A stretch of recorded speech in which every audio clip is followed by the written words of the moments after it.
Troisième dimanche de Carême. Évangile de Jésus-Christ selon saint Jean.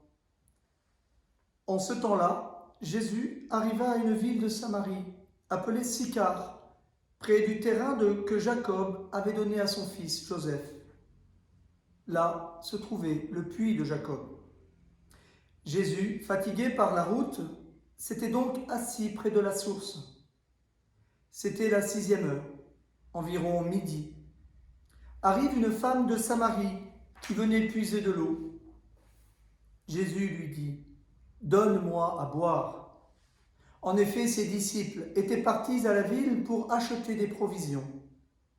La Samaritaine lui dit : « Comment, toi, un Juif, tu me demandes à boire, à moi, une Samaritaine ? » En effet, les Juifs ne fréquentent pas les Samaritains. Jésus lui répondit : « Si tu savais le don de Dieu, et qui est celui qui te dit « Donne-moi à boire », c'est toi qui lui aurais demandé, et il t'aurait donné l'eau vive. Elle lui dit : « Seigneur, tu n'as rien pour puiser, et le puits est profond. D'où as-tu donc cette eau vive ? Serais-tu plus grand que notre père Jacob qui nous a donné ce puits et qui en a bu lui-même avec ses fils et ses bêtes ?» Jésus lui répondit : « Quiconque boit de cette eau aura de nouveau soif. Mais celui qui boira de l'eau que moi je lui donnerai n'aura plus jamais soif.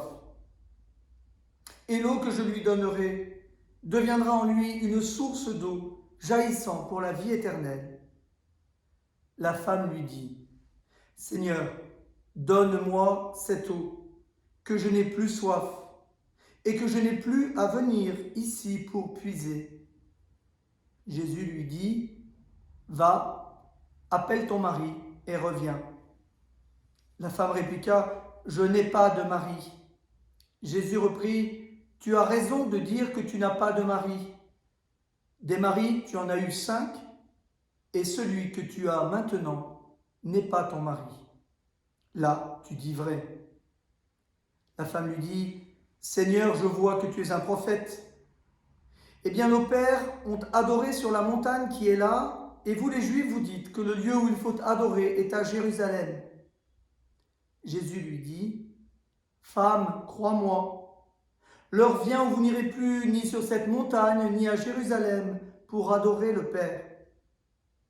Vous adorez ce que vous ne connaissez pas. Nous adorons ce que nous connaissons, car le salut vient des Juifs. Mais l'heure vient, et c'est maintenant, où les vrais adorateurs adoreront le Père en esprit et en vérité. Tels sont les adorateurs que recherche le Père.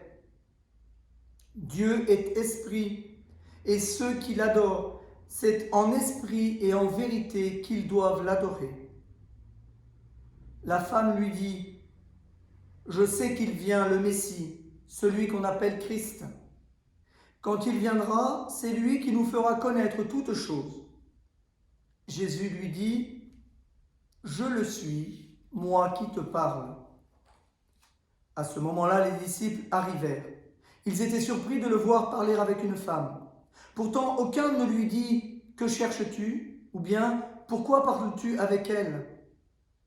La femme, laissant là sa cruche, revint à la ville et dit aux gens : « Venez voir un homme qui m'a dit tout ce que j'ai fait.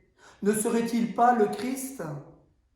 Ils sortirent de la ville et ils se dirigeaient vers lui. Entre-temps, les disciples l'appelaient : « Rabbi, viens manger. » Mais il répondit : « Pour moi, j'ai de quoi manger.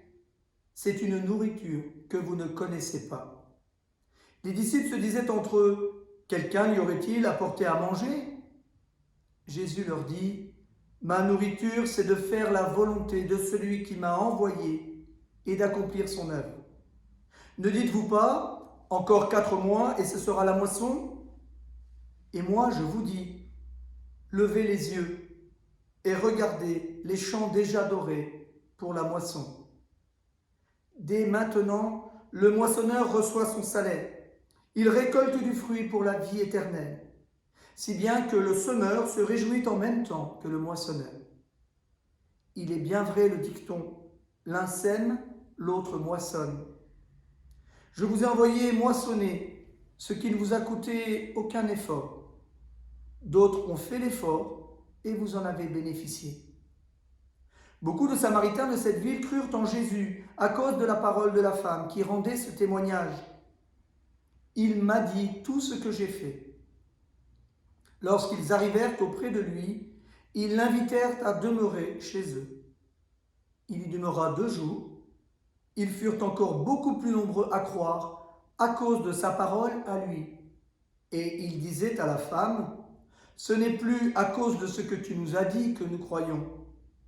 Nous-mêmes, nous l'avons entendu, et nous savons que c'est vraiment lui, le Sauveur du monde. »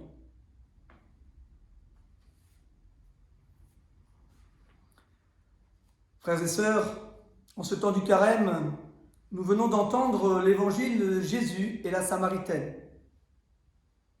Épisode qui probablement a bercé notre enfance au catéchisme.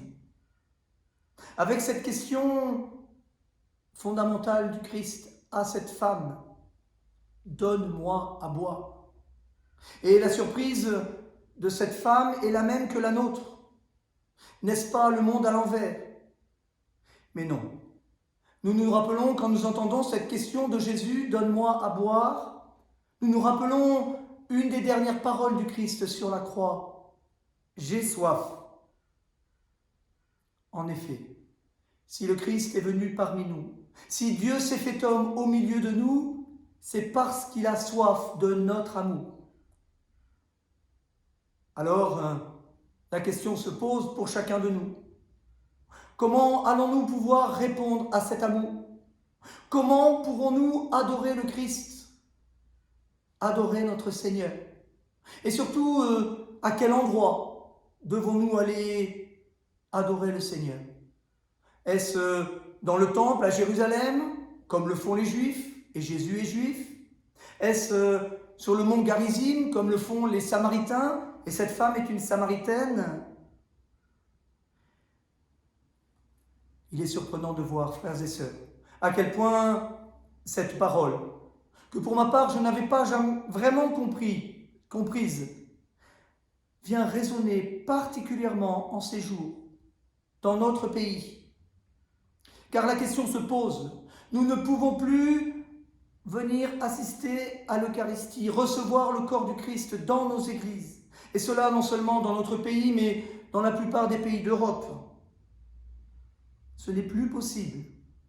Et c'est extrêmement douloureux pour nous tous fidèles, peut-être encore plus pour les prêtres, pour les évêques, pour notre Saint-Père le Pape, qui célèbre seul. Mais nous ne sommes pas seuls. Le Seigneur est là. Et si nous le célébrons, c'est parce que nous appliquons sa parole, faites ceci en mémoire de moi. Et c'est en lui et en lui seul que nous avons notre confiance. Alors peut-être sommes-nous désemparés aujourd'hui.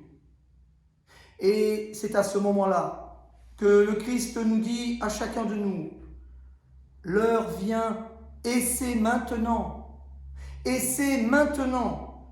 où les vrais adorateurs adoreront le Père en esprit et en vérité. Tels sont les adorateurs que recherche le Père. Et c'est maintenant. Peut-être que c'est d'une actualité encore plus brûlante, parce que c'est maintenant qu'il nous faut adorer en esprit et en vérité. Parce que l'adoration à laquelle nous étions habitués depuis des siècles n'est plus possible. Nous ne pouvons plus recevoir le Seigneur. Mais nous pouvons tous l'adorer, où que nous soyons. Et en ce sens, frères et sœurs, nous voici unis à la grande communauté de tous les chrétiens, y compris tous ceux qui ne peuvent pas habituellement recevoir le Christ, parce qu'ils sont dans des pays de terreur, parce qu'ils sont en prison, parce qu'ils en sont empêchés pour une raison ou pour une autre. Nous voici tous, frères et sœurs, solidaires de cette attitude. Il nous faut devenir des adorateurs en esprit et en vérité. Un jour viendra, et c'est maintenant, où les adorateurs adoreront en esprit et en vérité. Frères et sœurs, cette parole est terriblement prophétique et elle vient résonner comme une promesse de la part du Seigneur et donc comme une promesse de réconfort. Justement, dans ces périodes troublées, le Christ vient avec cet évangile nous réconforter grâce à cette rencontre avec la Samaritaine. Il attend que nous aussi nous laissions notre cruche là pour venir boire à la source qu'il est lui-même. Et comment ne pas nous rappeler alors aussi cet évangile que nous avons lu en commençant le carême le mercredi décembre, dans l'évangile selon saint Matthieu. Mais toi, quand tu pries, retire-toi dans ta pièce la plus retirée, ferme la porte et prie ton Père qui est présent dans le secret. Ton Père qui voit dans le secret te le rendra. Je ne l'imaginais pas, lors du dernier mercredi décembre, à quel point cette parole aussi allait devenir prophétique. Parce que chacun de nous, nous sommes appelés à nous retirer dans notre chambre et à prier le Seigneur, à devenir des adorateurs en esprit et en vérité. Merci Seigneur d'être ainsi si proche de nous par ta parole. Merci Seigneur de venir te révéler à chacun de nous, de venir de façon prophétique nous réconforter, nous relancer, faire de nous des adorateurs pour que le monde entier puisse venir t'adorer en esprit et en vérité. Parce que c'est bien là notre vocation de baptiser, faire en sorte que tous viennent adorer le Seigneur en esprit et en vérité.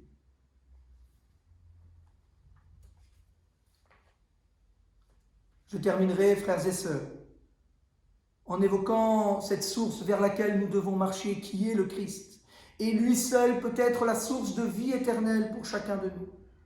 Cela me rappelle un texte que nous connaissons tous, le Petit Prince.